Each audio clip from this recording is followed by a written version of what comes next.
Bicara tentang berkah, semua manusia di alam semesta ini, saya, ibu atau siapapun, pasti menginginkan kehidupan kita ini dipenuhi dengan berkah, dengan kebaikan. Karena kalau kita melihat hari ini berbeda dengan di zaman dulu, mungkin kita masih kecil, kita lihat terkadang uang yang tidak banyak di zaman dulu itu bisa mencukupi keluarga. Tapi di zaman sekarang terkadang uang yang melimpah di hadapan kita rasanya tidak cukup untuk kehidupan kita. Apa bedanya nilai uang dulu dengan uang sekarang? Bukankah hari yang lewat juga hari yang sama? Detik jam juga detik jam yang sama berlalu seperti itu. Yang membedakan adalah karena hilang dan tetapnya berkah. Ketika kemudian kehidupan kita diberkahi oleh Allah Subhanahu wa taala, maka penghasilan sedikit pun cukup bagi dia. Tetapi ketika berkah itu hilang pada diri kita, maka penghasilan banyak pun tetap tidak akan cukup. Ma'asyiral muslimat yang dimuliakan Allah Subhanahu wa taala, makanya dalam Al-Quranul Karim Allah Subhanahu wa taala menggambarkan tentang keberkahan hidup itu dirangkum dalam sebuah ayat Al-Quran. Allah Subhanahu wa taala mengatakan, walau anna ahlal qura amanu wattaqaw lafatahna alaihim barakatim minas sama'i wal ardh walakin kadzabu fa akhadnahum bima kanu yaksibun. Dalam surah Al-A'raf ayat 96 Allah mengatakan, kalau seandainya sebuah negeri mereka beriman dan bertakwa, maka kami akan bukakan kepada mereka berkah-berkah dari langit dan juga dari bumi. Tetapi mereka justru mendustakan, maka kami azab mereka terhadap apa yang mereka lakukan. Ma'asyiral muslimat yang dimuliakan Allah Subhanahu wa taala, berkah ini macam-macam bentuknya. Di antaranya adalah ketika rumah kita diberkahi oleh Allah Subhanahu wa taala, maka rumah yang sempit akan menjadi lapang. Ketika badan kita diberkahi oleh Allah Subhanahu wa taala, maka tidak akan banyak penyakit yang akan mendekat kepada kita. Ketika umur kita diberkahi oleh Allah Subhanahu wa taala, maka Allah akan panjangkan umur kita dan akan diperbanyak amal solehnya. Ketika ilmu menjadi berkah bagi kita, maka ilmu akan menjaga kehidupan kita. Ketika makanan dan minuman yang kita makan menjadi berkah, maka walaupun sedikit bisa mengenyangkan dan bisa menyehatkan badannya. Ketika sebuah keluarga itu diberkahi oleh Allah Subhanahu wa taala, maka keluarga itu akan menjadi keluarga yang soleh dan juga solehah. Ketika rizki yang Allah Subhanahu wa taala anugerahkan kepada kita menjadi rizki yang berkah, maka kita akan diarahkan kepada makanan yang halal dan juga makanan yang baik. Ketika tetangga dan teman diberkahi oleh Allah Subhanahu wa taala, maka mereka akan senang dan juga mencintai kita. Jadi berkah ini mencakup segalanya.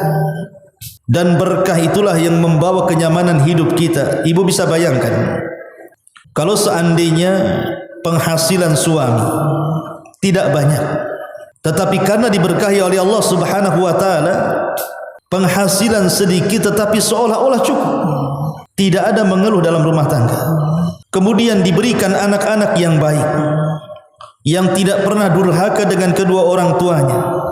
Kemudian rumah juga nyaman, tidak ada kebisingan apalagi pertengkaran. Kemudian memiliki tetangga-tetangga atau teman-teman yang menyenangkan. Pekerjaan yang tidak banyak masalah, badan yang sehat dan tidak banyak penyakit, kendaraan yang tidak pernah rusak. Bahkan kalau kita pun keluar, bahkan masuk ke rumah, keamanan yang luar biasa, tidak ada yang mengganggu kita. Ibu bisa bayangkan kalau seandainya ini semuanya Allah Subhanahu wa taala berikan kepada kita, maka kita sudah masuk surga di dunia sebelum masuk surga di akhirat. kita sudah hidup di sorga sebenarnya sebelum masuk kepada sorga yang sesungguhnya. Itulah keberkahan. Masalahnya berkah itu sudah banyak dicabut dalam kehidupan kita. Allah berikan penghasilan yang banyak tapi tidak merasa cukup hidupnya. Dianugerahkan anak-anak, durhaka pula dia kepada orang tuanya. Rumah rasanya terbakar seolah-olah tidak ada kenyamanan di dalamnya. Pekerjaan suami masih ada masalah di sana dan di sini. Belum lagi penyakit-penyakit yang boleh jadi setiap bulan kita harus meminum obat dan kontrol kemana-mana. Belum lagi ada kekhawatiran apabila kemudian keluar rumah. Dan begitu seterusnya, segudang kesulitan yang kita hadapi boleh jadi itu karena keberkahan dicabut dalam kehidupan kita. Ma'asyiral muslimat yang dimuliakan Allah Subhanahu wa taala, maka kajian di pagi hari ini kita akan menyebutkan kenapa berkah itu sampai dicabut. Ada apa? Yang pertama, tidak memperbanyak mukaddimah. Karena boleh jadi kita ini sudah mulai meninggalkan perintah-perintah Allah, dan boleh jadi kita sudah mulai banyak melanggar larangan-larangan Allah Subhanahu wa taala, sehingga kehidupan kita, keluarga kita, harta kita, anak-anak kita, tetangga kita dan begitu seterusnya sudah tidak membawa berkah bagi kehidupan kita. Satu kisah yang menarik, Bu. Dahulu ada seorang ulama yang bernama Al-Muqatil ibn Sulaiman. Al-Muqatil ibn Sulaiman. Muqatil ibn Sulaiman ini satu hari diundang oleh seorang khalifah yang bernama Ja'far Al-Mansur. Abu Ja'far Al-Mansur. Di mana Abu Ja'far Al-Mansur ini, Bu, ingin meminta nasihat kepada Muqatil ibn Sulaiman, karena Muqatil ibn Sulaiman seorang alim, seorang ulama di zaman itu. Jadi Abu Ja'far Al-Mansur ini bertanya kepada Al-Imam Al-Muqatil ibn Sulaiman dan mengatakan, "Ya Imam, bisa enggak kau nasihati diriku, berikan wasiat untukku?" Maka Muqatil ibn Sulaiman mengatakan, "A'idzuka bima ra'aitu am bima sami'tu?" Aku menasihati kamu itu dengan apa yang aku lihat terhadap dirimu atau dengan apa yang aku dengar terhadap dirimu. Karena sesuatu yang didengar tentu akan lebih banyak dibandingkan yang dilihat. Maka kata Khalifah Abu Ja'far Al-Mansur, "Bima ra'aita." Kau nasihati aku sesuai dengan apa yang kau lihat dari diriku. Kemudian Muqatil ibn Sulaiman mengatakan, "Ya Amirul Mukminin, Inna Umar ibn Abdul Aziz anjaba ahada asyara waladan wa taraka 18 dinaran kuffina bi khamsati dananir washturiya lahu qabrun bi 4 dananir wa wuzi'a al-baqi ala abna'i." Wahai Abu Ja'far Al-Mansur, wahai khalifah, dulu para pendahulumu dari penguasa, Umar bin Abdul Aziz, Allah Subhanahu wa taala anugerahkan kepada Khalifah Umar bin Abdul Aziz pendahulumu 11 anak. Ketika Umar bin Abdul Aziz meninggal dunia, dia meninggalkan 18 dinar. Itulah uang waris dia. Tapi dari 18 dinar ini kemudian digunakan 5 dinar untuk mengkafaninya. Kemudian dipesankan kuburan 4 dinar berikutnya. Coba bayangkan, sudah terpotong 9 dinar untuk fardu kifayah. Berarti sisanya tidak sampai 10 dinar, hanya 9 dinar. Itulah yang menjadikan warisan bagi anak-anaknya, padahal Umar bin Abdul Aziz itu khalifah. Dan Umar bin Abdul Aziz adalah khalifah yang paling adil. Tidak ada orang miskin di zamannya. Sampai orang-orang yang mau sedekah bingung mencari orang yang akan disedekahkan, karena tidak ada yang menerima, saking adilnya di zaman itu. Tapi ketika Umar bin Abdul Aziz rahimahullahu ta'ala meninggal dunia, dia hanya menyisakan dari hartanya 18 dinar. Yang 9 dinar digunakan untuk fardu kifayah, sisanya itulah waris untuk anak-anaknya. Kemudian Muqatil ibn Sulaiman membandingkan dengan khalifah yang lainnya, Hisham ibn Abdul Malik, khalifah sebelumnya. Anjaba ahada asyara waladan, sama Hisham bin Abdul Malik pun punya anak 11, sebagaimana Umar bin Abdul Aziz punya anak 11. Wa kana nasibu kulli waladin minat tarikati alfa dinar. Dan ketika Hisham ibn Abdul Malik meninggal, maka setiap satu anak warisannya 1 juta dinar. Tentu berbeda langit dan bumi kan Bu. Anak-anak Umar bin Abdul Aziz hanya 9 dinar dibagi kepada 11 anaknya. Tetapi Hisham ibn Abdul Malik setiap satu anak 1 juta dinar. Tapi lihat kesudahannya, kata Muqatil ibn Sulaiman, wallahi ya amiral mu'minin, laqad ra'aitu fi yawmin wahidin ahadu abna'i Umar ibni Abdul Aziz yatasaddaq bimi'ati farasin lil jihad fi sabilillah wa ahadu abna'i Hisham yatasawwal fil aswaq, yatasa'al fil aswaq. Wa qad sa'ala an-nas Umar ibn Abdul Aziz wa huwa ala firashil mauti, madza tarakta li abnaika ya Umar? Qala taraktu lahum taqwallahi azza wa jalla. Katanya Muqatil ibn Sulaiman, walaupun anak-anaknya Umar bin Abdul Aziz tidak mendapatkan warisan banyak dari ayahnya, sementara anaknya Hisham ibn Abdul Malik mendapatkan segudang warisan dari anak-anaknya. Tapi lihat kesudahannya, ketika Umar bin Abdul Aziz meninggal, semua anak-anaknya dibukakan rizkinya oleh Allah, menjadi orang yang kaya raya, menjadi para pejuang Islam.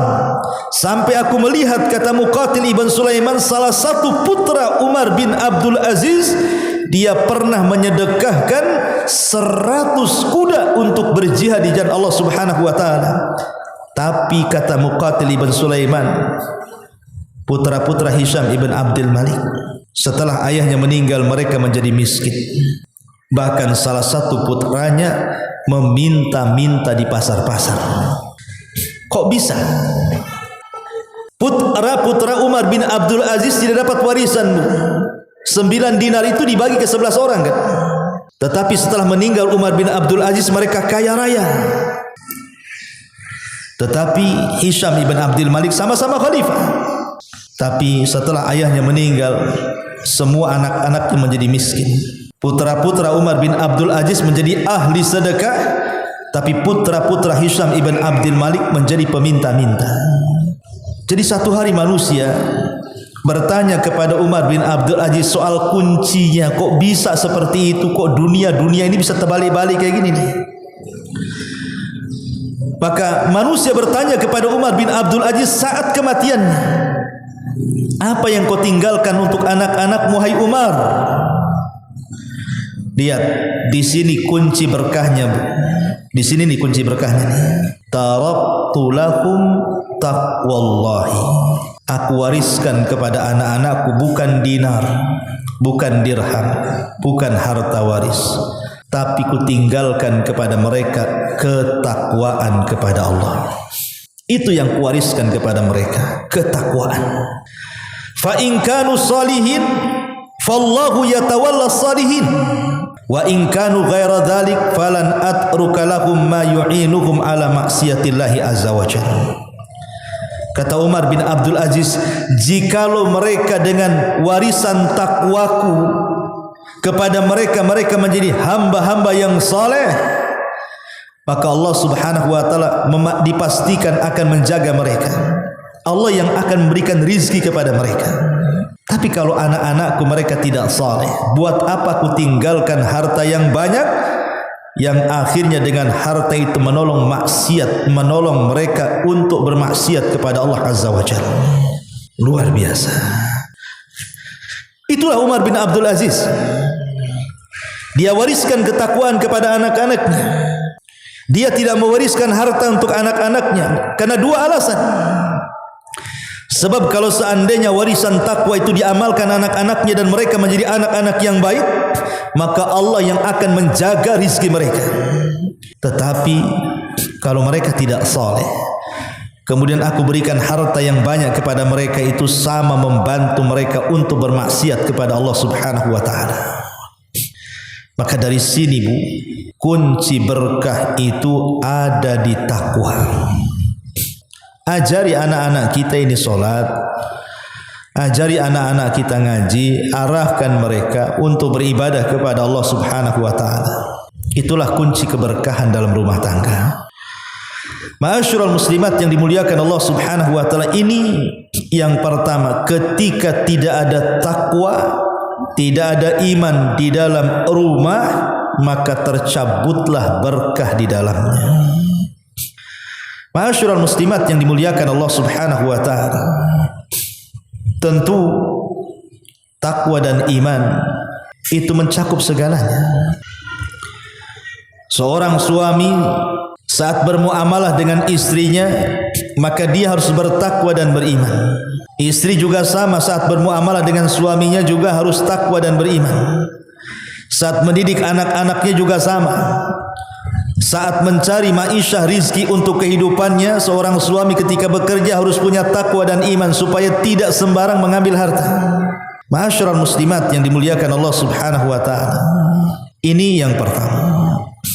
Ketika berkah itu dicabut karena tercabutnya iman dan takwa.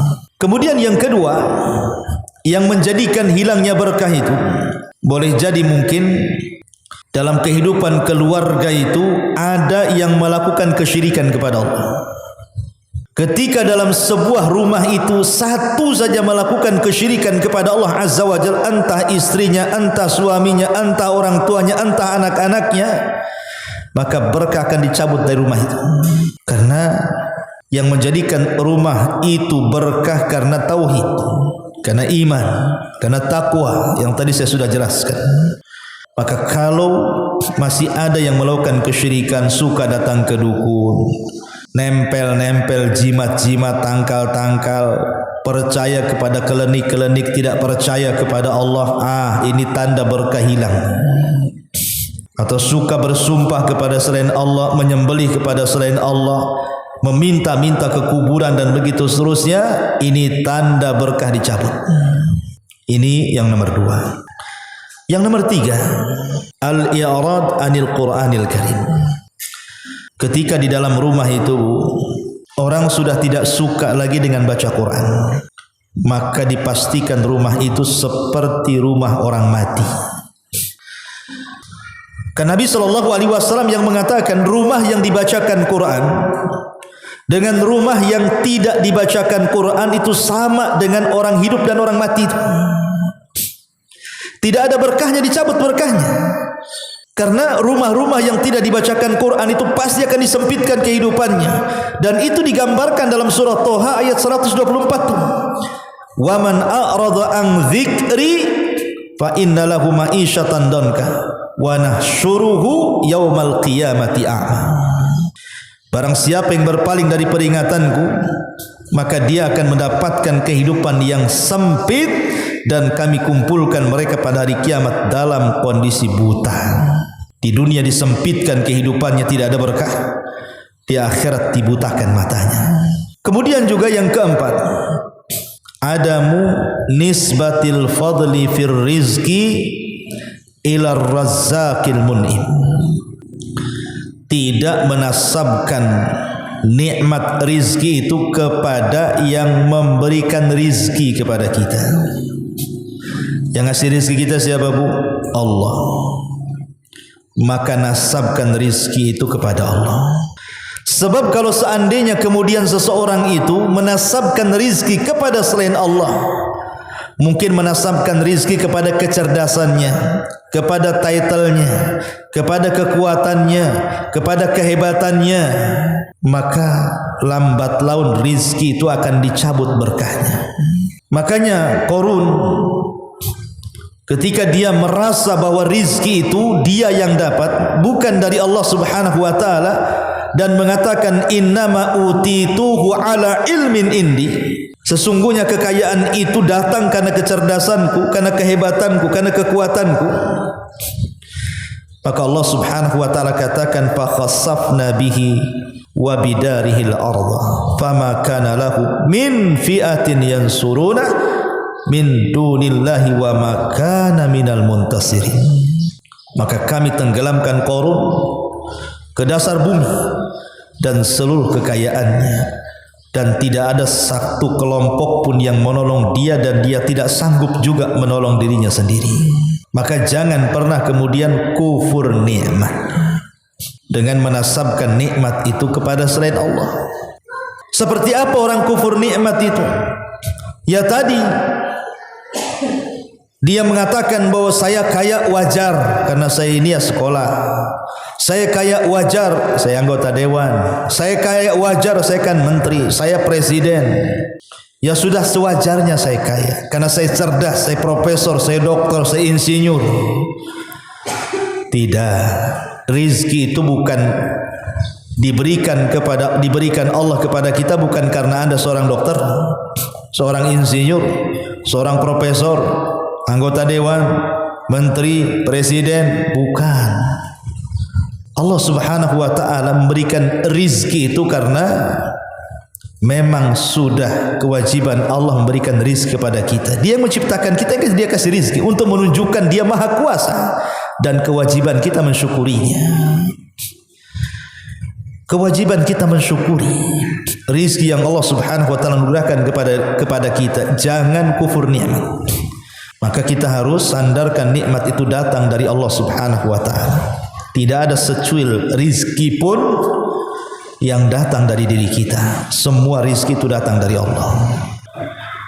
Ma'asyiral muslimat yang dimuliakan Allah Subhanahu wa taala. Kemudian juga yang nomor 5, di antara dicabutnya rizki adalah ketika al-inshighalu anil faraidhi bi talabir rizki, sibuk meninggalkan kewajiban-kewajiban Allah dengan alasan sibuk cari rizki.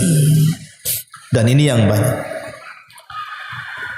Sewaktu Allah Subhanahu wa taala belum membukakan pintu rizki kepadanya, masih seretlah hidupnya. Masya Allah, rajinnya dia ke masjid, rajinnya dia datang ke majelis ta'lim, rajinnya dia baca Quran, baik, senyum, santun, luar biasa. Itu belum dibukakan tuh rizkinya tuh.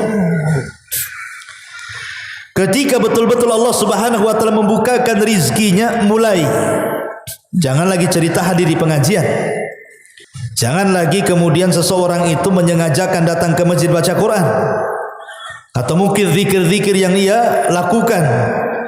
Salat wajib aja sudah mulai ditinggalkan dia, sudah mulai meninggalkan jamaah. Akhirnya apa? Lambat laun bukan hanya jamaahnya ditinggalkan, solatnya ditinggalkan dia. Alasannya apa? Sibuk cari rizki. Rizki itu tidak terhalang dengan melaksanakan kewajiban. Banyak orang tertipu dan mereka mengatakan solat ini menghalangi saya rizki. Akhirnya kemudian dia tidak solat karena alasannya kalau tidak solat kan lebih banyak waktu mencari rizki. Salah. Rizki itu salah satu kuncinya adalah solat. Yang kedua, sehebat apapun kita mencari rizki dari pagi sampai sore dengan banting tulang, keringat-keringatan, tidak kenal lelah dan tidak kenal letih, tetap saja kalau takdir rizkinya segitu ya segitu saja, tidak mungkin bertambah, tidak mungkin berkurang. Lalu kalau seandainya rizki itu memang sudah jatahnya segitu, kenapa harus meninggalkan kewajiban Allah? Ya ayyuhalladzina amanu idza nudiya lis-salati min yaumil jum'ati fas'au ila dzikrillahi wa dzarul bai' dzalikum khairul lakum in kuntum ta'lamun. Wahai orang-orang yang beriman, apabila diserukan untuk solat, maksudnya solat di hari Jumat, bersegeralah kalian mengingat Allah, tinggalkan jual beli, kata Allah, Karena itu lebih baik bagi kalian jika kalian tahu. Bukankah pada setiap solat kita duduk di antara dua sujud itu ada doa warzuqni, ya Allah berikan rizki kepadaku. Dan dalam setiap rakaat kita membaca surah Al-Fatihah, iyyaka na'budu wa iyyaka nasta'in. Artinya solat itu justru pintu rizki. Ketika Anda meninggalkan kewajiban solat, berarti sama dengan mencabut berkah dalam rizki. Ini yang kelima. Yang keenam, tarku ikhrajiz zakat. Tidak mau menjalankan atau mengeluarkan zakat. Bakhil. Dalam sebuah hadis Nabi SAW mengatakan, walam yamna'u zakata amwalihim illa muni'ul qatra minas sama' walaulal bahaim lam yumtar. Ketika manusia sudah menahan zakat-zakat harta mereka, kecuali akan dicegah turun hujan dari langit. Kalau bukan karena binatang, tentu Allah tidak akan menghujaninya.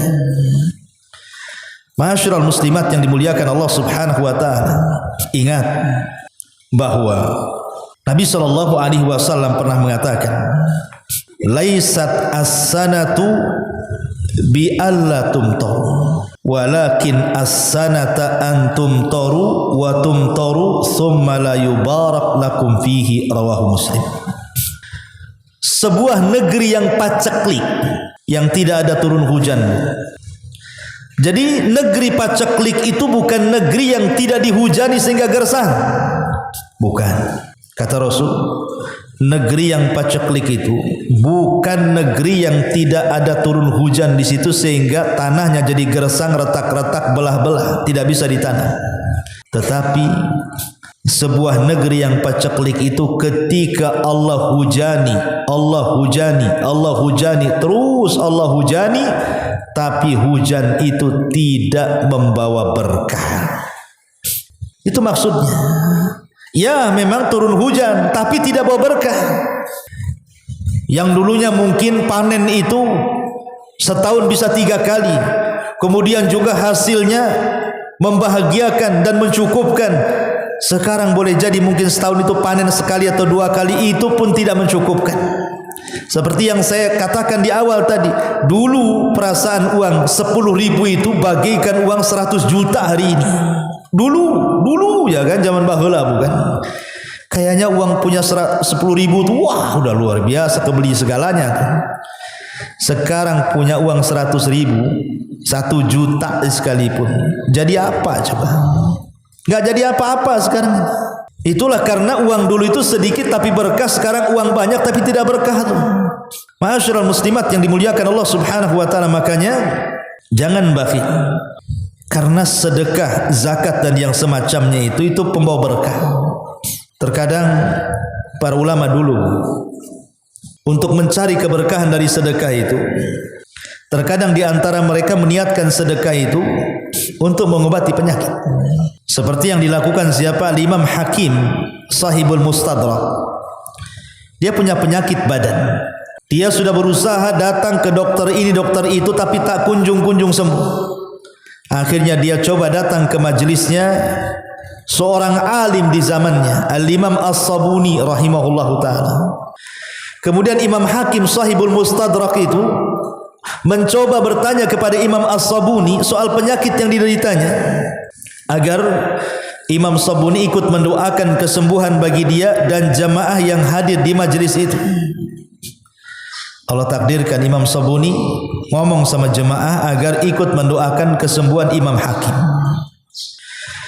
Tiba-tiba keesokan harinya, dari sekian jamaah yang hadir di majelis taklim itu ada seorang wanita saleh bermimpi didatangi malaikat, kemudian dititipi pesan agar dibilangkan kepada Imam As-Sabuni untuk disampaikan kepada Imam Hakim, kalau ingin sembuh penyakitnya bersedekahlah. Akhirnya kemudian disampaikanlah kepada Imam As-Sabuni. Akhirnya Imam As-Sabuni menyampaikan kepada Imam Hakim agar dia bersedekah air, cari tempat yang berhajat untuk air, bersedekah air di situ. Akhirnya kemudian Imam Hakim berusaha untuk mengikuti arahan Imam As-Sabuni, Setelah dia ada tempat yang layak untuk disedekahkan air, dia gali sumur dalam-dalam di situ. Kemudian setelah keluar airnya, maka dia sedekahkan airnya kepada warga yang di sekitarnya. Tidak kurang dalam beberapa waktu setelah peristiwa itu Allah sembuhkan penyakit Imam Hakim. Dan ini kasusnya sama dengan seseorang yang datang kepada Abdullah ibn Mubarak. Dia mengalami sakit, kemudian kata Imam Al-Mubarak ini, bersedekah dengan air. Akhirnya laki-laki ini bersedekah dengan air, kemudian Allah sembuhkan penyakitnya. Tetapi tentu bersedekah dengan niat untuk menyembuhkan sudah pernah saya bahas dan bisa dilihat di YouTube ya. Umairah channel new, ada new-nya ya. Nah, di situ saya bahas tentang macam mana caranya bersedekah supaya membawa berkah dan obat untuk penyakit. Saya panjang lebar saya jelaskan di situ. Taib. Kemudian yang nomor 6, kenapa berkah itu bisa dicabut? Az-dzunubu wal ma'asi. Karena banyak melakukan dosa dan banyak melakukan maksiat kepada Allah Azza wa Jalla. Ketika Allah Subhanahu wa taala menceritakan orang-orang Yahudi Bani Israel, Allah mengatakan fabi dzulmi minal ladzina hadu harramna alaihim at-thayyibat uhillat lahum. Karena kezaliman mereka orang-orang Yahudi, maka kami haramkan kepada mereka kebaikan-kebaikan. Karena kezaliman mereka, Allah haramkan kebaikan-kebaikan yang harusnya Allah timpakan kepada mereka. Kenapa? Karena dosa dan maksiat tadi. Makanya kalau dalam rumah tangga, dalam sebuah rumah, kehidupan dalam rumah itu sudah ada 1-2 yang bermaksiat, hati-hati berkah hilang nanti. Makanya kenapa Allah melaknat seorang suami yang membiarkan keluarganya bermaksiat, bahkan disebut dayus. Karena dia yang menjadikan berkah dalam rumah itu dicabut karena maksiat salah satu keluarganya, entah anaknya, entah istrinya, entah orang tuanya, entah orang-orang yang dekat yang ada di rumah itu. Jangan biarkan kemaksiatan dalam rumah. Dan di hari ini subhanallah kemaksiatan itu sulit dihindari. Dulu tempat yang paling aman dari maksiat dan dosa itu 2, kalau tidak rumah, masjid. Zaman dulu gitu ya. Tapi zaman sekarang dua-duanya sudah tidak aman lagi. Di masjid tidak aman, di rumah lebih tidak aman lagi.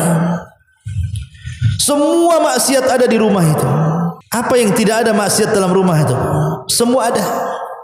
Kalau dulu kita melihat aurat itu kalau keluar rumah. Sekarang dalam rumah saja bisa lihat aurat lewat YouTube, Facebook, Instagram. Bahkan ibu pula main TikTok pula di situ. Dalam rumah juga. Ya, nyanyi-nyanyi, buka-buka aurat dalam rumah, enggak punya malu, hilang rasa malunya. Sudah dicabut perasaan malunya itu, coba bayangkan. Kalau dulu ghibah itu Bu, harus keluar rumah dulu kan, mau ghibah sama tetangga itu, nanti ngumpul di rumah si Anu. Sekarang ghibah enggak perlu datang ke rumah, cukup gabung di grup WA Bu. Subhanallah. Ghibahnya udah lewat grup sekarang ini. Cukup ibu nyantai duduk di rumah, ada teh O di situ. Ya Bu ya, sama cemilannya. Ada ketak-ketik di situ kan.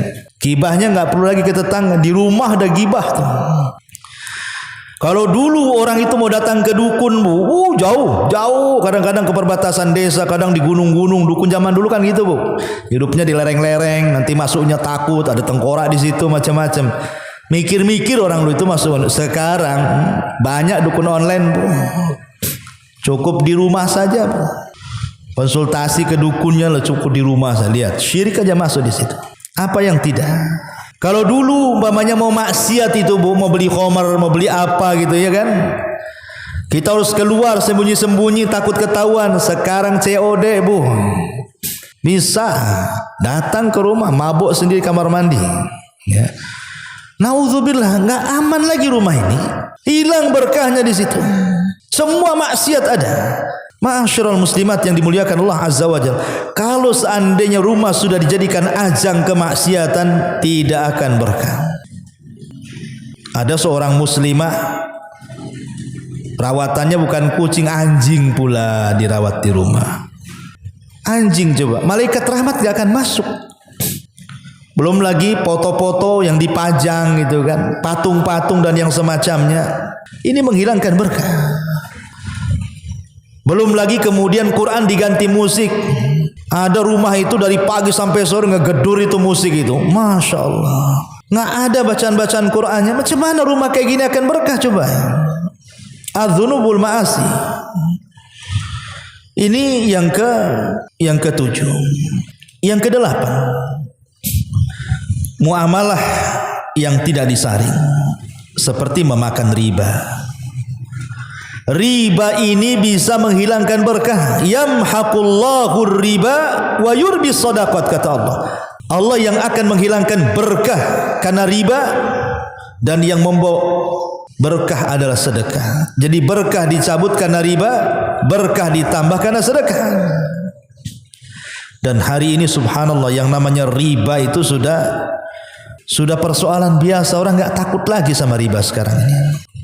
Tapi banyak orang-orang yang sekarang di kasus-kasus ya di medsos itu kan, orang yang pinjam-pinjam online tuh, pinjol-pinjol tuh, udah jelas-jelas riba di situ. Riba itu menghilangkan berkah, masih juga pinjol lagi. Akhirnya apa? Nggak kebayar. Terakhir apa, Bu? Gantung diri gara-gara pinjol, coba bayangkan.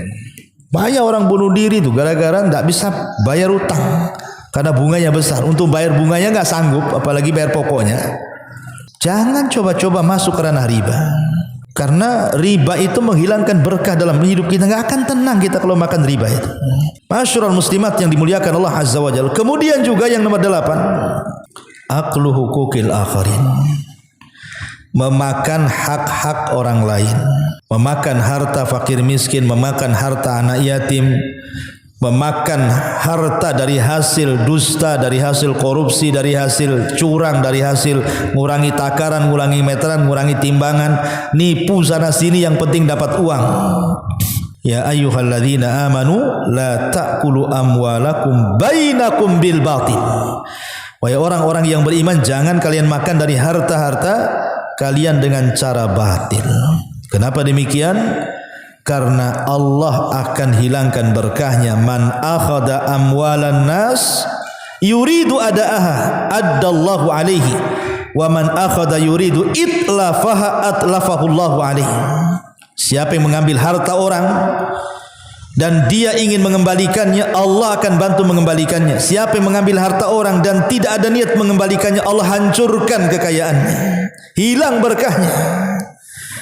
Kadang-kadang dalam dunia dagang tuh, Bu, orang nyangka kalau nipu itu banyak untung. Padahal banyak nipu itu banyak buntungnya. Nanti hasilnya sebentar banyak, nanti hilangnya juga cepat. Itu namanya uang hantu, Bu, ya. Makanya kadang-kadang orang terfikir yamhaqullah yaidukumul faqra, setan datang kemudian memberikan was-was. Nggak apa-apa, nipu saja. Nanti kalau kau tak nipu, kau akan fakir, kau nggak akan untungnya, sedikit untungnya. Akhirnya mulai kemudian tipu sana sini. Orang yang jual buah-buahan campur pula buah jelek dengan buah bagus. Orang jual kain dikurangilah 1 senti 2 senti. Orang jual beras gitu kan, jual beras plastik pula isinya, Bu. Ibu pernah masak jual plastik itu? Rupanya ada pula tuh beras plastik itu. Jangan-jangan nanti semangka plastik, jeruk plastik, itu lama-lama itu plastik semua tuh. Ibu jadi manusia plastik lah kan gitu. Tinggal bungkus aja tuh. Jadi banyak orang-orang nipu dipikir kalau nipu itu banyak untung tuh. Iya, zahirnya memang nampak ketika dia nipu dapat duit, tapi uang itu sebentar aja akan hilang. Sudah uang itu tidak berkah, dapat dosa kan gitu. Apa untungnya? Makanya kemudian dicabut berkah itu ketika kita tidak memikirkan hak-hak orang lain. Kemudian yang nomor 9, al-kadhibu wal ihtikar, berdusta, nimbun, ya. Ihtikar itu artinya tukang timbun.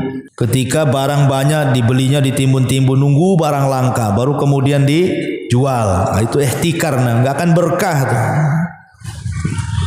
Ataupun dusta, ya.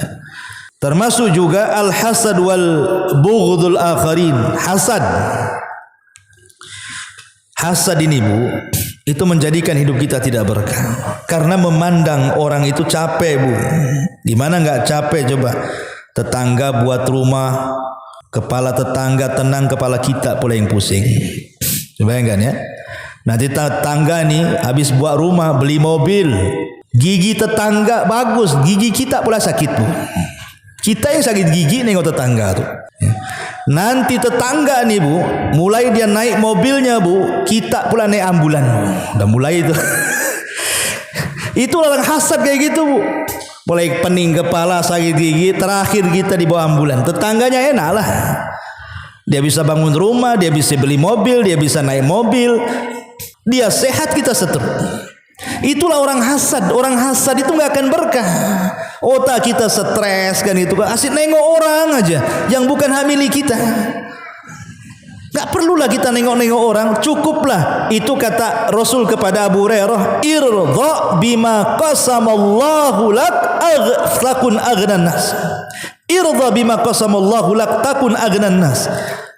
Qanaahlah, redha dengan pemberian Allah Subhanahu wa taala, maka engkau akan menjadi manusia yang paling kaya. Kaya hati. Ya. Orang senang itu dari dohirnya aja, Bu. Ada orang kaya itu dohirnya saja. Kadang-kadang mereka masalahnya lebih banyak daripada kita.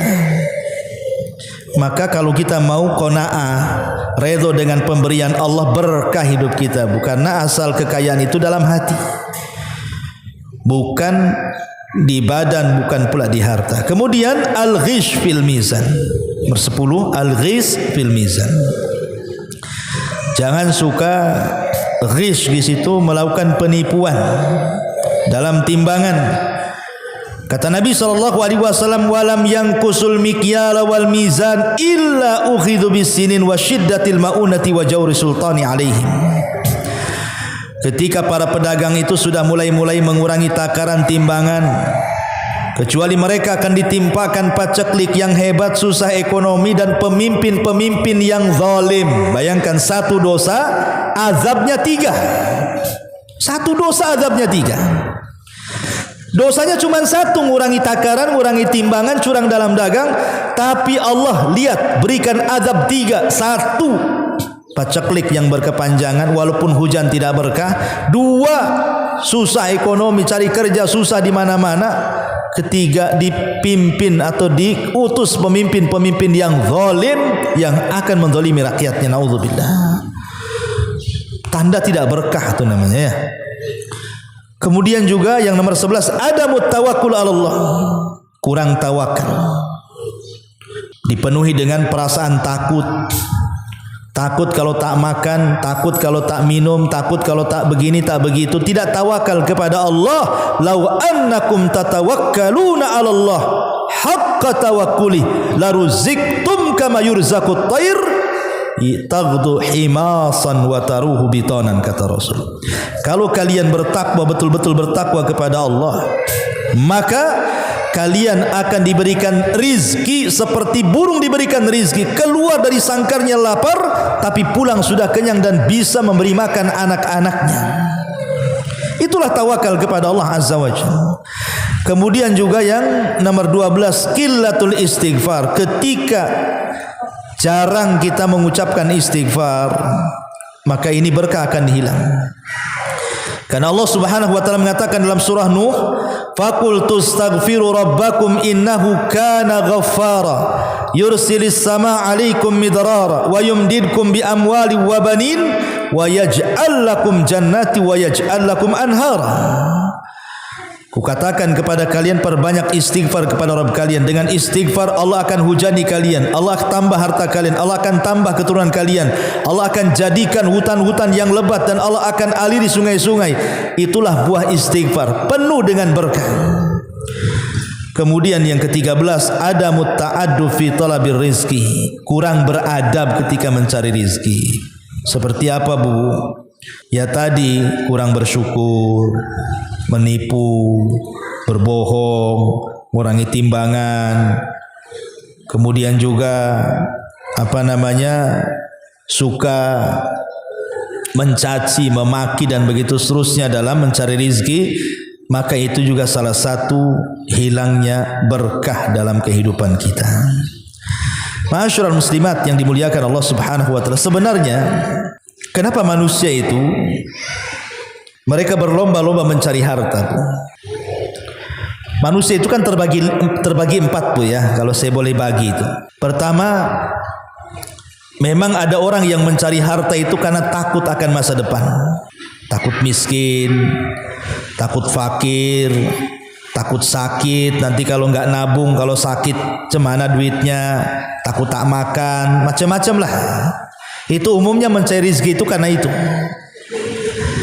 Tapi ada orang yang mencari rezeki itu hanya sekedar untuk al-istimta' saja. Dia sudah kaya dengan warisannya banyak, tetapi karena untuk menghabiskan kehidupannya saja tetap juga dia kerja. Kadang-kadang usianya sudah 50, 60, 70 tahun pada 70 tahun itu sebenarnya waktunya ke masjid, tapi masih juga dia cari harta. Merasa nggak cukup. Ini bahaya nih. Ataupun yang ketiga, sebenarnya dia itu sudah kaya. Dia mencari rezeki itu hanya sekedar ingin supaya ingin dikenal orang saja, dia seorang pengusaha dan begitu seterusnya. Hanya dia nggak butuh rezeki itu sebenarnya, karena dia hanya popularitas saja. Tetapi tiga-tiganya sebenarnya kurang tepat. Yang tepat adalah yang keempat. Kita mencari rezeki itu memang untuk supaya kita tidak kelaparan, tidak meminta-minta. Tapi lebih daripada itu, kita mencari rezeki itu untuk menopang dunia dan agama kita. Itu sebenarnya inti daripada mencari rezeki.